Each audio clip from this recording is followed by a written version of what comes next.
Now we're going to think about using Numicon to teach children about odd and even numbers. So an activity you might do to start with would be an exploration to find out how children might group the Numicon. So you might ask the children to sort the Numicon into two groups, and all of the Numicon in one group must have something that's the same. All of the Numicon in the other group must have something that's the same. Now they might decide to do this based on colour or something else that they decide, but ideally what you'd be hoping for would be for the children to be able to explain why they've sorted the Numicon into the groups, and you'd guide them towards sorting them into odd and even. So if I just do this now. Okay, so by doing this you can quite clearly see that there is a relationship between the structure of the number and whether it is odd or even. So all of the odd numbers have an extra one sticking out. They aren't in groups of two.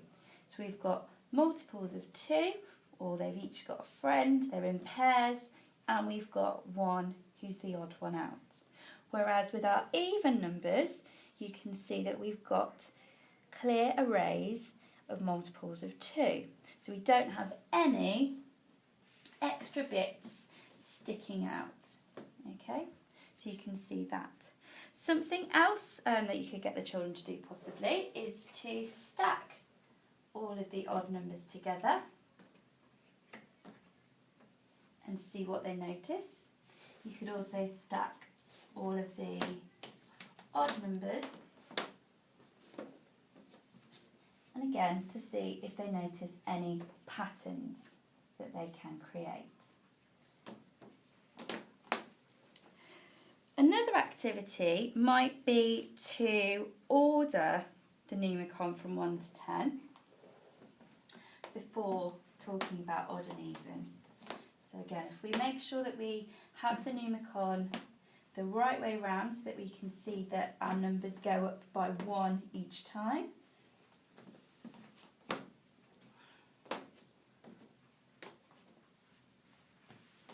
First, and then we could separate out the odd and the even numbers. So this one is odd. It's one on its own, it hasn't got a friend, it isn't in a pair. This one's odd, this one's odd, this one's even, this one's odd, this one's even, this one's odd. So by doing this, the children can see that each other number is odd. So we've got an odd, next number is even, the next number is odd, the next number is even, and so on.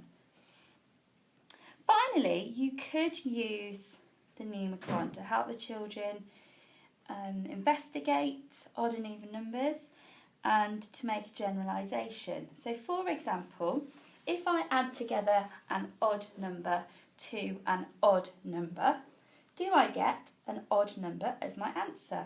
So we can investigate that using the Numicon. So if I take 5, which is an odd number, and I add 3, another odd number to it,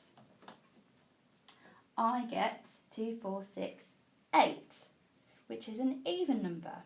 So that time, an odd number add an odd number made an even number. And you could talk about why that might happen using the Numicon. Children might come up with their own ideas about why that happens. So you can try it again. So we've got 7, and if we add 3, another odd number, to our odd number 7, we get 10, which is an even number. And we can talk about why we know that 10 is an even number, and so on. So the children could explore that through using the Numicon.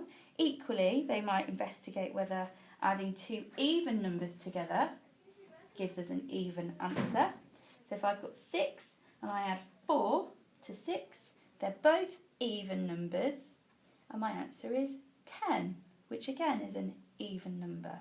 And the children can explore this and investigate and see what happens. again, I suppose children could do an odd number, add an even number, and what sort of answer do we get? Well, we've got an odd answer here, we've got an odd answer here, and we have an even number added to an odd number.